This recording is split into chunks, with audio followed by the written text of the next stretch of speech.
Good evening, everyone, and welcome. You're all having a good week, and we're going to continue on with our discussion of the Bardo of Dying, specifically related now to the inner dissolutions of related to the consciousness at the time of death. Before we get started, as we usually do, we want to take a few moments to just establish the correct motivation for receiving Dharma teachings and open our minds up to having to being able to accept and learn something new, to listen to Dharma teachings. Even if you heard them before, oftentimes it takes us several times to really wrap our minds around them. I know this is probably all new material to some of you, but even so, just being able to kind of like open up and sit with it and entertain some interesting ideas about what this all can mean is very useful, and how useful it can be for you in your lives and how it can be useful for others. So with that in mind, of course, with others in mind, that's our primary motivation in terms of our role as Mahayana practitioners, walking the Bodhisattva path. We engage in our Dharma practice not only for ourselves, but for the benefit of others. So with that in mind, thinking of the benefit of others, we resolve to try to really listen to the Dharma teachings, contemplate the Dharma teachings so that we kind of go through the nuance, go through the finer points and understand them, and resolve any misgivings that you might have. And then once you're satisfied that you have some trust and faith in them, that we try to put them into practice in our daily lives to the best of our ability. So we, a couple of weeks back, started the discussion of the inner dissolutions at the point of dying. And last time I gave a brief discussion of what happens when consciousness dissolves into space, and then our physical breath, the external breath, ceases. But which is what we typically define as the point of death. But consciousness persists after this. And at this point, there is still activity of the internal winds, which we call prana, we can call chi. There's still life force active in the body. And it continues its activity in the nadis or the channels for some time. During the inner dissolution, these winds or this life force ends up merging into the central channel, or what we call in Sanskrit the Avadhuti channel. In Chinese medicine, we can call it Chongmai. So it's the primordial vessel. And then we briefly brought up the idea of the mind consciousness seeds, or the mind pearls, which are the bindu. These are the essence of our consciousness that reside also in the central channel during our lives. So what occurs at this point is actually, we could call the exhalation of our consciousness. In the outer dissolution, the body ceases to breathe. In the inner dissolution, the consciousness exhales for the last time, and we return to our original natural state. Samsara collapses into nirvana, and we rest in this non-dual clarity and emptiness. So tonight we'll give you some of the inner signs that happen at this point in the inner dissolution. And there are three stages of this.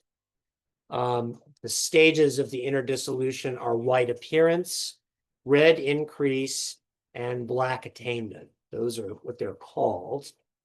So first, let's go through white appearance.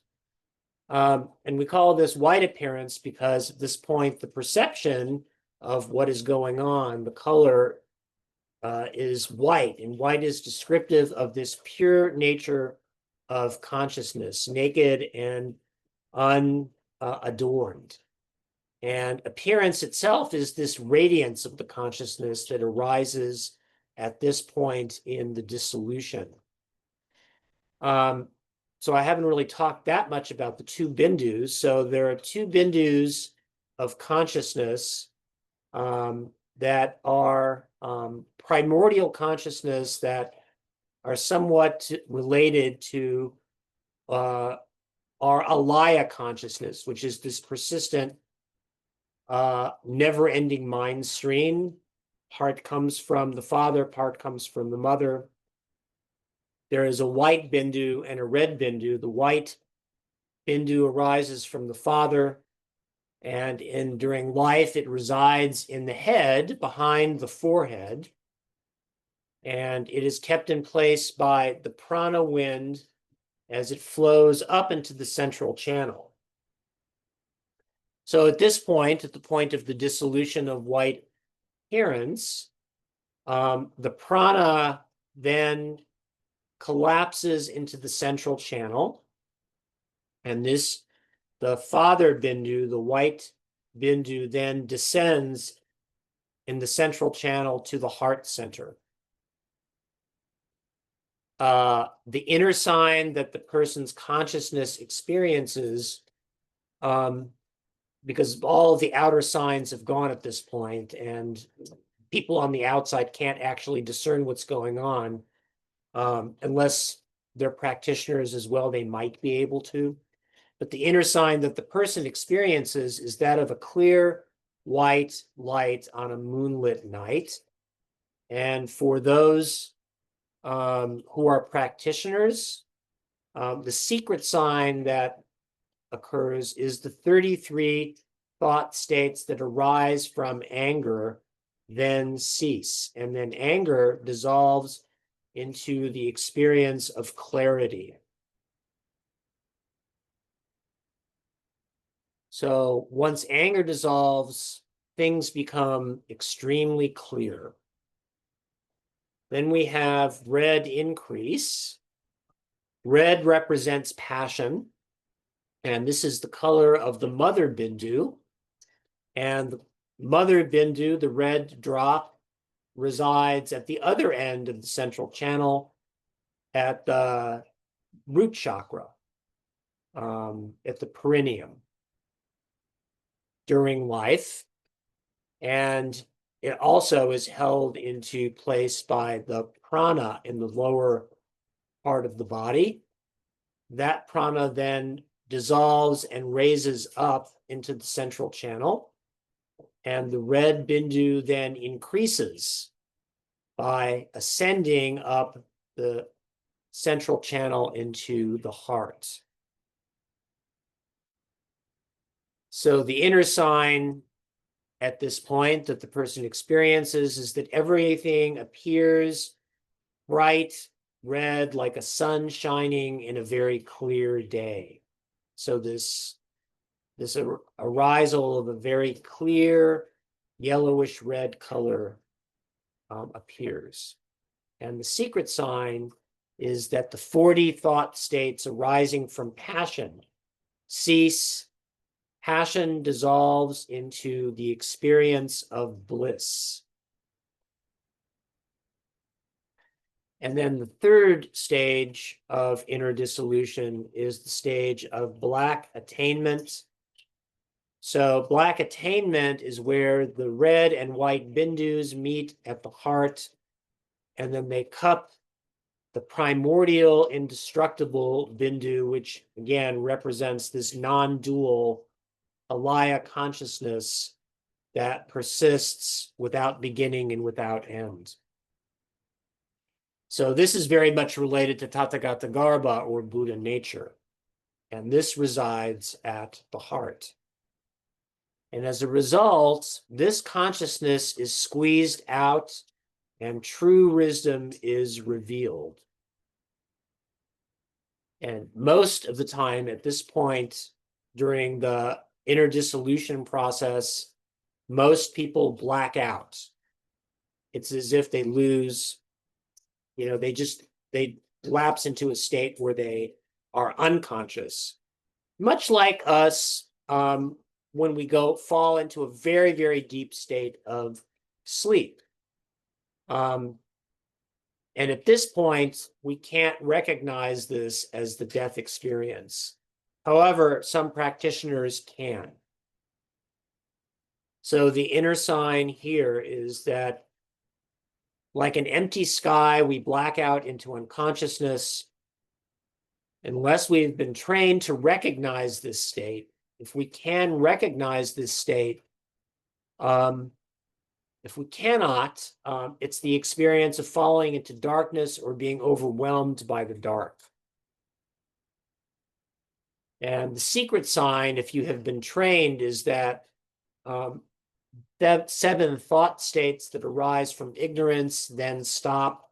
Ignorance itself dissolves into the experience of non-thought.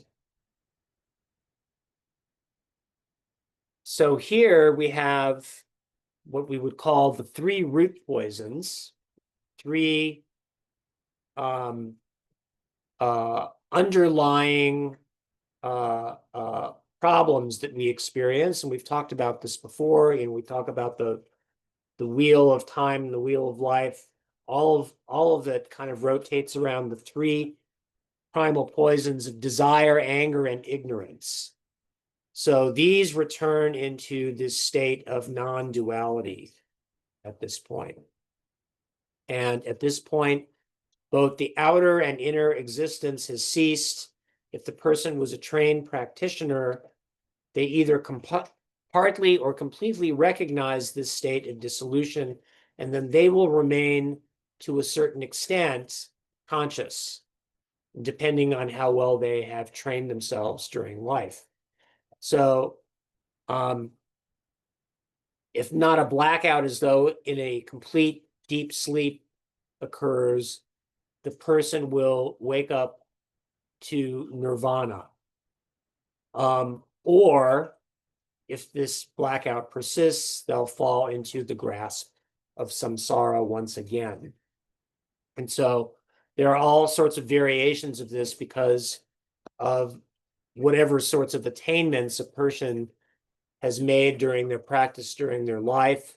They may have partial recognition, some may have a complete enlightenment experience at death, but some may not be able to obtain it fully. So this is like a meditative state, and it's called tukdam. And so next time we meet, we can talk about this. But for now, tonight, let's finish up by reciting the refuges and the sharing of merits.